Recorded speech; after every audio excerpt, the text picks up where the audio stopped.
Speaker, we have been around for some time. As a matter of fact, this, I think, is my 12th year in this parliament. And even before that, I was living in Kenya. What is so unique with this government that for 2 years in a row, the matter of finance bill is causing hullabaloo, is causing commotion, is causing pandemonium until young children are coming out the streets? We have had finance bills since 1963. We have had them. We had them during Jomo Kenyatta time. We had them during President Moi's time. We had them during President Kibaki. Recently, we had them during President Uhuru's time. But in this regime, 2 years in a row, the finance bill is causing serious problems to Kenyans. And is exposing the regime as totally insensitive to the plight of the people. Do you want information from Kamket? Certainly no, Honorable Speaker. How can Honorable Kamket inform me, Honorable Speaker? Really, no. So, Honorable Speaker, that is the question we must ask ourselves. And then it again raises the issue. Who advises this government? Who are the real advisors? In terms of economics, in terms of finance management, leave alone politics. Politics we can deal with later. But who advises this government? Because it seems to make mistake after mistake, mistake after mistake, mistake after mistake, Honorable Speaker. Following the outcry that happened after the 2023 finance bill was unveiled, I had imagined, I had thought that this government would be the wiser this time around. What we see is actually a worst case. As they say, the more things change, the more they remain the same. Honorable Speaker, I have read the bill in its entirety. I have similarly read the report of the committee chaired by my very good friend, Honorable Kimani Korea. Honorable Speaker, if you look at the report of the committee and together with the amendments it is proposing to make on the bill, then you come to the conclusion that actually the character, the structure of the bill is actually changing fundamentally. Fundamentally. And this flies on the face of the provisions of Standing Order 48. Honorable Speaker, at some point perhaps I would be calling upon you to consider asking the chair to withdraw the bill and introduce a new one. Because the character is changing. And why is the character changing, Honorable Speaker? Honorable Speaker, under Article 201 of the Constitution, specifically 201 sub-article A, on the matter of principles that govern or guide public finance management. Public finance management. I don't know what is itching, Honorable Soro. Honorable Speaker, one of the principles, some of the principles that should guide the management of public finance: openness, accountability, and including public participation in financial matters. If you can come out of the blues and tell us that now these things that we had introduced in the bill, these taxes that we had introduced in the bills, we are now removing them. It is basically going against the principles of public finance management. You are turning a public finance bill into a personal property that you can change at whims. Honorable Speaker. Yes, Chairman of... Honorable Speaker. Order, Minority Leader. Chairman. Honorable Speaker, again, on a point of order on misinformation. The Leader of Minority clearly read the PFM Act and talked about then if changes are made, the allegations making them then significantly that bill would have to be drafted. Then the question on public participation remains. Then does it mean that he is purporting that everything that the public says is just an exercise in futility and should not change? Otherwise, then why were we involving taxpayers' money and time to reason to the members of the public if we cannot propose changes on the bill? Minority Leader.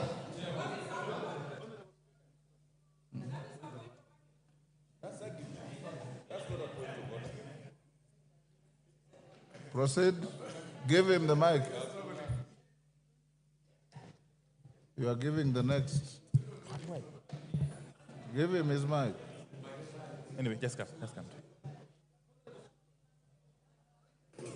Honorable Speaker, obviously, with all the tremendous possible respect, that was not a point of order. The Honorable Chair can actually advance that argument when he gets time to reply. Honorable Speaker, let me proceed this way. That Kenyans are already overtaxed. In fact, if you look at Kenya vis-a-vis the rest of the world, you would be forgiven to conclude that Kenyans are some of the most taxed human beings on earth. And therefore, any responsible government would be looking at ways to lessen the tax burden on Kenyans, not to increase it, Honorable Speaker, as this bill is attempting to do. Honorable Speaker, in spite of the recommendations in the report, which look very flowery, Honorable Speaker, we have always been reminded that the devil is in the details. I am aware, even though this is not part of the finance bill, that there are plans to increase the levy on roads maintenance. I know, of course, the amendment will come separately. Yes. The moment you increase the road maintenance levy by even a shilling, leave alone the 9 shillings being proposed, the ripple effect is enormous in all sectors of the economy. And the loser is the common Kenyan taxpayer. Honorable Speaker. And therefore, this is a case of taking with one hand, giving with one hand, and taking back with another hand. It's not helping the situation, Honorable Speaker. Honorable Speaker, this economy has become too hostile for foreign investors. Indeed, even for local investors. We have got documented cases of manufacturers who have shifted base from Kenya to our neighboring countries as a result of this unbearable tax burden that keeps shifting. Actually, you can never be sure, because it is so unpredictable that no sensible investor can actually put their money in this country. To make matters worse, we are witnessing what could be compared to the state capture that happened during the President Jacob Zuma's regime in South Africa. Honorable Speaker, and I will explain shortly. Honorable Speaker.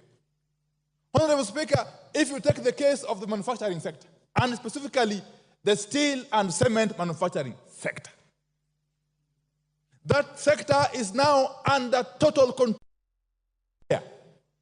Who is being assisted as we watch? Indeed, Parliament is complicit.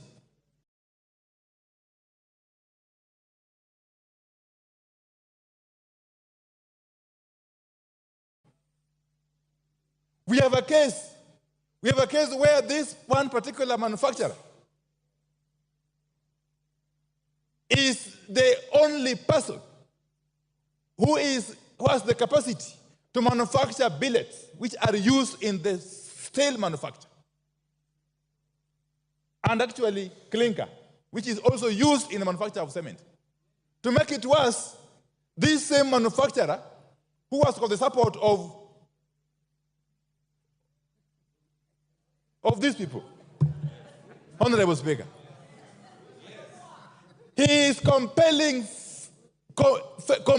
his competitors to buy from him raw materials. To make it worse, he is compelling them to buy at a minimum that for you to buy from me billet or clinker, you must buy quantities worth minimum of 100,000 US dollars. And you must pay me in US dollars. And he delivers when he wants. Do you expect him to compete favorably with the rest? I will name him. It is the owner of Devki Steel Company and the owner of Simba Cement. I think his name is Guru. That one. We must shame these people. We must name and shame these people. If you are to rescue our country from the clutches of state capture, Honorable Speaker, we must do so. We must do so. Now, I am happy. I am happy at the debate and the information that is coming out from the. My point of order is 91. 91. That my friend, the leader, is. I would like him to substantiate and give us. He said he must buy from me. He must do this and this. Where did he say? Where is that factual information? You can do better by giving us, a record of what he said, other than hearsay, Honorable Speaker. You can do better than just say things. Order, Honorable. Both of you are veering off the track. Let's avoid the temptation to besmirch people who cannot defend themselves on the floor. Go on, Minority Leader. Yes, please. Don't. Sorry. So I will leave that at that. But Honorable Baya, stop holding brief for these characters. It doesn't help. Let me tell you, from my experience in this parliament, they'll never really assist you in the constituency. Honorable Speaker, where we have now reached is a situation of helplessness. No wonder young boys and girls are coming out in their numbers on the streets and facing police truncheons and water cannon and tear gas, something which is unprecedented, Honorable Speaker. It reminds me of a play by the celebrated Professor Francis Mbuga, that is Betrayal in the City. Honorable Speaker, you are a literature person. If you read that play, I read it long ago. You read it, yes. There's a character by the name Jasper Windu. Okay? He was in a situation, he was actually lamenting that we have waited for independence. We were hopeful for good things. Independence came. And now we have got nothing else to look up to or forward to, Honorable Speaker.